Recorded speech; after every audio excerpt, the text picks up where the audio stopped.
Hello, friends. This is my new fish tank, and for the first time, I have used some live aquatic plants. আমার এর আগে অনেক fish tank ছিল, aquarium ছিল, কিন্তু এর আগে আমি কখনো লাইভ অ্যাকোয়াটিক প্ল্যান্ট ইউজ করি নাই। সো এই ট্যাঙ্কটা সেট আপ করার জন্য আমি প্রথমে কিছু হোয়াইট গ্র্যাভেল স্যান্ড ভালো করে ধুয়ে এখানে বসিয়ে দিয়েছি, এবং এখানে যে দুটো অ্যাকোয়াটিক প্ল্যান্ট আমি সেট করেছি, একটা হচ্ছে অ্যামাজন সোর্ড আর একটা হচ্ছে জাঙ্গল ভেইল।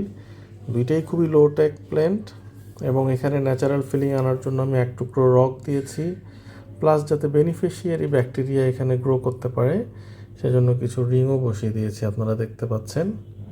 এবং এই ট্যাঙ্কটাকে আরও ন্যাচারাল ফিলিং দেওয়ার জন্য আমি এক টুকরো বগউড নিয়ে এসেছি, এবং এটাকে সপ্তাহখানেক পানিতে রেখে সিজনড করা হয়েছে, সো এটাও আমি অ্যাড করব। তো কোয়েশ্চেন হচ্ছে, who will be the guest who will live in this new fish tank? And that is none other than this gorgeous fighter fish, অথবা আপনারা একে অনেকে বেট্টা ফিশও বলেন। Look at this, he is robust and handsome, isn't that? I wish I could be as handsome as him, but he's amazing. Anyway, before closing, এই গাছটা নিয়ে বলি, এটাও আরেকটা অ্যাকোয়াটিক প্ল্যান্ট। এটার নাম অ্যানুবিয়াস।